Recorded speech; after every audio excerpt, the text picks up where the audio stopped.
Hola, amigos. Welcome back to another episode of the TDD podcast. We have another interview We this do. episode, and Andrew's going to introduce our I am. guest, a very special guest, a very respected guest. Yes. He's at some high places right now.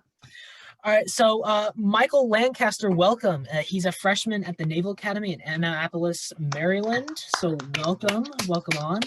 Yeah. Thanks. Appreciate it. Glad to be Yeah, here. so Mike is on boat, basically. Or Basically. you're going to school to be on a boat. That's right. Yeah. Yeah, boat school. Are you going to when you graduate, are you going to go to active service or what's that? Yeah. So what happens is when you after 4 years and you graduate, you commission into either the Navy or the Marine Corps, whichever one you select, and then you're required to serve 5 years. Oh yeah, that's sick, dude. That's Wasn't there awesome. that NFL quarterback like Roger Staubach who went to the Naval Academy? He had to serve his 5 years and then go to the NFL. Something like Probably. that. Yeah, that's cool. Yeah. Yeah. So why don't we just kind of get rolling on some interview questions, because I know everyone wants to know what it's like, you know? Yeah. So we're just gonna ask you 7 questions. Carter and I will rotate off. First one starting off is what does it take to get into the academy? Like, what type of classes did you have to take in high school? Obviously, you graduated from Signal Mountain. So like, what did it take to get into the actual academy? Yeah. So that's a pretty heated question and topic of debate, because there are a lot of people that give you a lot of advice. It doesn't necessarily mean it's effective, true, or like the same for one person or the next. So like a general go-to is that you have to be well-rounded. So like it's not necessarily about being just a physical stud or like just being like a straight A student. There's a lot of stuff that goes into it, and a lot of stuff is like having leadership positions inside and outside of school. So like you asked like classes. So the first classes, like general go-to, is like take the hardest classes that are available to you in high school. At least that's what I did. And it's a pretty set track to go where you want to go, or in this case, if you want to get into the Naval Academy, it's a pretty good way to do it. So you have to take those hard classes. You don't necessarily have to score like the greatest on them, but you have to obviously pass pretty highly. And then for your standardized test scores, you can take the ACT or the other one. I totally forgot what it's called. SAT. I did not take the SAT. Mm-hmm. But you have to get. There are people that have below a 30, but if you're not like a super skilled athlete, usually you have to get above a 30. So basically, like what you're saying is you really have to, like, the well-rounded part really has to be in static. Yeah, that's pretty much what you're going for. So like the application process itself is like really crazy. It's not like a normal college where you just apply to the school and hope you get accepted. Mm-hmm. You have to apply for what they call a congressional or a senator nomination, right? So you have to get nominated by a government official to be like, I guess like an endorsement almost. It's like, we endorse this kid, let him join, essentially. So so I applied for 3 different nominations. So it was essentially like I applied to the school and then I applied to 3 other like mini schools just to get an interview, and then eventually like I made it in. So I got the interview, and then I got a recommendation, and then I got accepted. Yeah. All right. Wow. That's a lot of hard work. So congratulations on getting in. That's a huge deal. Yeah, for real. It's a big feat. But so we talk about like again the being well-rounded. How did like some of the stuff you did in high school and your experience outside of high school before the Naval Academy help you get in, like specific things? Yeah, so that's a great question. I think the main thing that helped was probably varsity sports. Pretty much everyone here at some point was a varsity athlete. So like Carter knows, like I was a varsity cross country runner from sophomore year to senior year. I ran track too. And then with that, I got the opportunity of being on 3 state teams, 1 state winning team, and then being the team captain of a state winning team. So I kind of got lucky, but so the sports is a big deal. You have to be able to show leadership through sports and like do decently well. So that was a big part. And I also think another big part is being in the Boy Scouts. So like, obviously the Boy Scouts they're pretty lame, right? No one really thinks of the Boy Scouts as cool. And like, obviously it's not cool, but it's a great stepping stone to whatever you want to do. So I got my Eagle, I did my service project, all that kind of stuff.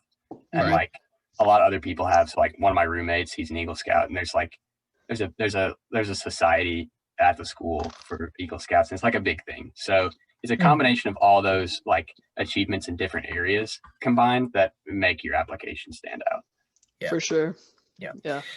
All right. So essentially, we're moving into. So now you're at the academy officially. You're a freshman, obviously. So walk us through your daily schedule. Like what time you wake up. Like what happens. What the procedures are, and then from what point you go to bed. So just walk us through your daily routine. All right. Do you want like an academic year routine, or do you want a summer routine, like the plebe summer routine? It would both if you could. But yeah, like both. I mean, I don't know. If we have too much like time on it, we can cut one out. It's not a big deal. But I guess go ahead and tell both. And if I'm running out, if we run out of time in post edit, then I can cut stuff out. Okay, perfect. Yeah. So you get here in the summer for plebe summer. That's a freshman plebe requirement. So you show up. It's typically 6 weeks long. Ours is a little bit different because of COVID. So like everything I say here is going to be different than normal because of COVID. But we showed up, did 2 weeks of what they call restriction of movement, or ROM, in our rooms. And that was essentially like, we didn't leave our room except for once a day to take the trash out for 2 weeks. Wow. So like we walked in, we gave up all our stuff. So like we gave up our civilian clothes and all that kind of stuff. They gave us PT gear and food every day. And we just kind of sat there for 2 weeks. So that was unconditional and not normal. But then after that, you move into the actual plebe summer part. And the schedule for that is they wake us up at some undisclosed hour, somewhere like 5 or 5:30, I think, by blasting really obnoxious music. And then like you like run around like a chicken with your head cut off and do all these crazy things and get ready and make your racks. And like, so you go from there to a morning workout session, and then you come back, get ready, go to some like filler time before breakfast where they what they call is rating you and like seeing if you're memorizing a set list of like quotes and military jargon and everything in a book called Brief Points. And then after that you go to breakfast, and then you come back and do filler space, and then some activity like a sports period or like sailing or leadership class or anything. And then you go to more filler space, and then you go to lunch, and then you go to another activity, more filler space, dinner, more filler space, evening drill where you learn to march and do like basic formation stuff.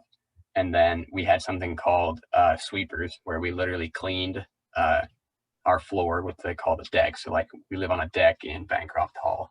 So we cleaned the entire deck and then wrote about our thoughts for that day and went to bed. So that was. Yeah, wait, okay. So I'm assuming like, wait, what was the time like where you just, when you were just like not doing anything? What was it like in between? It's called fillers. Like it's just essentially filler space. There's no like real, I don't know if there's a real official title for it, or at least one that we have yet, but like they literally just like, yeah, it's filler space, right? Gray space? Oh, okay. My roommate told me it's gray space. Yeah. So you literally just like stand there at attention up against a wall, and they like ask you all these questions or like punish you if you've done something wrong. And like, it's not awful, but it's just gray space. Like you're not really doing anything super productive, but it's something to do. So, okay. That's I was wondering, like, is it literally just like free time?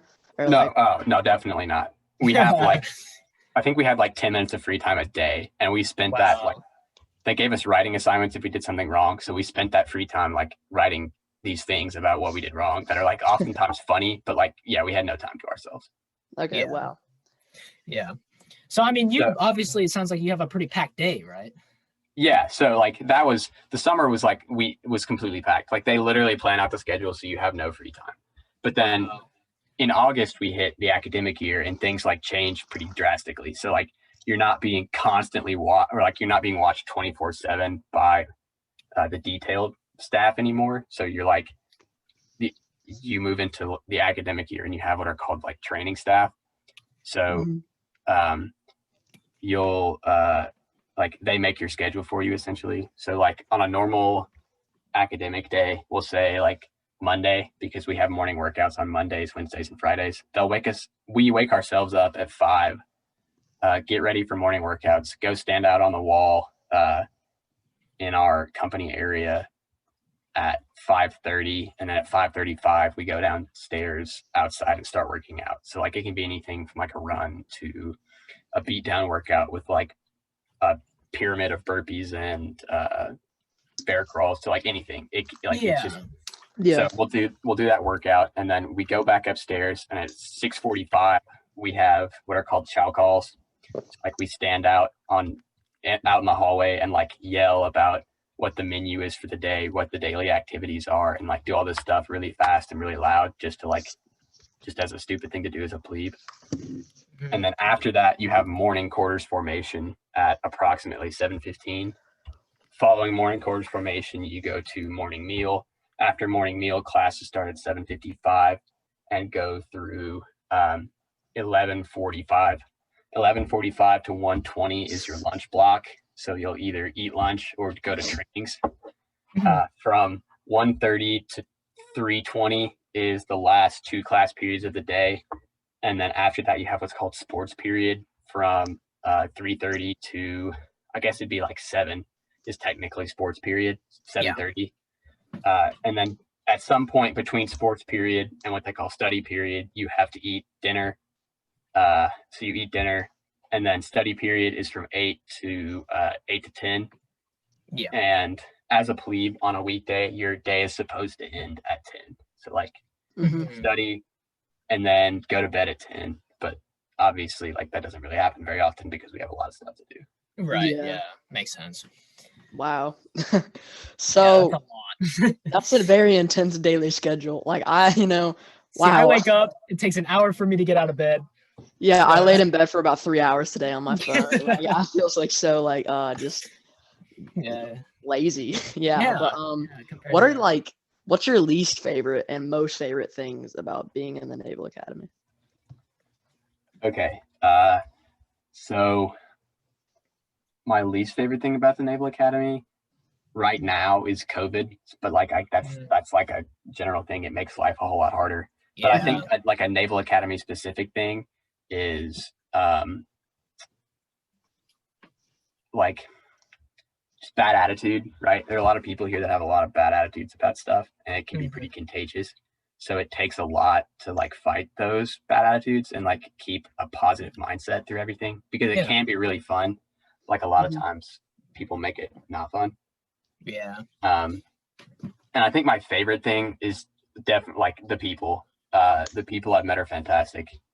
Everyone will tell you that. Like the people they meet are fantastic. You make your best friends ever. And you're literally surrounded by them for better or for worse 24/7. So yeah. So this isn't like a question that's on our list or whatever, but I just kind of want to know, what was the energy like for the Army Navy game? Because I know you went, right? I'm assuming you went. Yeah, it's a requirement. Everybody has to go, but like usually it's like the best part of the fall semester, because it's like there is a constant rivalry between Army and Navy. Like other service academies, but like it's like super heated between Army and Navy. Yeah, I bet. So it was really, really fun. The game was kind of bad. Army destroyed us. Yeah, I saw. And it was a long day. Like we left at 2 a.m. and left at 12. So like it was a long time to be awake, but it's just a good time because it's the culmination of a lot of stuff, right? It's a good environment to be in. Yeah, I mean, it's cool because you'll be standing around and like the President of the United States was there, and the Joint Chiefs of Staff for the Army and the Navy were there, and like it's crazy. You see like Green Berets walking around everywhere, and it's just like it was just a really cool experience. And it was more of like in a way, it also just kind of felt like normal college too, because we got to like sit there and cheer and watch a football game. 100%. Yeah, dude. Yeah, it's probably a bit enormously. Yeah. Sorry. So speaking of experiences, on a scale of like 1 to 10, 1 being like terrible and 10 being the best ever, how would you rate your experiences so far at the academy being a freshman? Okay, so plebe year is supposed to suck, so I'll probably give it a 5. Mm-hmm. I mean, I'm hesitant to go lower just because like I'm trying to sell it. But Yeah. like the first year is supposed to be tough, and it's like literally it's all that you make of it. So like I really hated the first part of it, like absolutely hated it. But like I really started to enjoy it, and like I don't know, it's just it comes and goes. But for the most part, it's a good experience. Pretty It's positive. Yeah. Yeah, 100%. Yeah. I mean, you worked your tail off to get in there, so Exactly. You I gotta mean, be- it's well deserved. yeah. But like again, you did work your tail off to get in here, but what if you didn't get in? Where would you be right now? Like, what college? If you go to, I don't know. I'm assuming you would. Yeah, so if I didn't get in, I had a Naval ROTC scholarship to Virginia Tech. Nice. So I had a pretty solid backup plan, but like I knew that I wanted to go into the Navy. So That's great. Cool. Man. And you did. So nice. Good job. Yeah, I mean, he got there, so plan B wasn't needed, but that's a pretty solid backup plan. So I like that. Our final question for you today actually is, if you were going to say something to someone who might be thinking of going to the Naval Academy in their future, or wanting to put in the hard work and determination to get there, what would you say to them? Like words of inspiration. Okay, words of inspiration. I don't know. I think I kind of like to live by this phrase. I think it's just work hard, play hard. So like, just work hard, and then when you don't have to work hard, enjoy not working hard and do the exact opposite. So yeah. Yeah. I mean, and you obviously live by that, and you got in, right? And you put in a lot of hard work. You worked for it. You got in. Huge deal. So yeah, I mean, obviously hard work pays off. So I think that if you were to try and go into that field that our friend Michael here is going in, you should live by that also. Okay, guys, so that's going to wrap it up for this absolute banger of a podcast episode. Thank you so much, Michael, for coming on. It was an absolute blast. You gave some fantastic answers, super interesting ones, in fact. So, better than Noah. No. We like all of our guests just the same. But again, Michael, thanks so much for coming on. Guys, make sure to go share this with your friends. This was such a good episode. And remember to like, subscribe, and follow our Instagram at TTT Podcast. But again, thank you, Mike, and bye-bye, guys.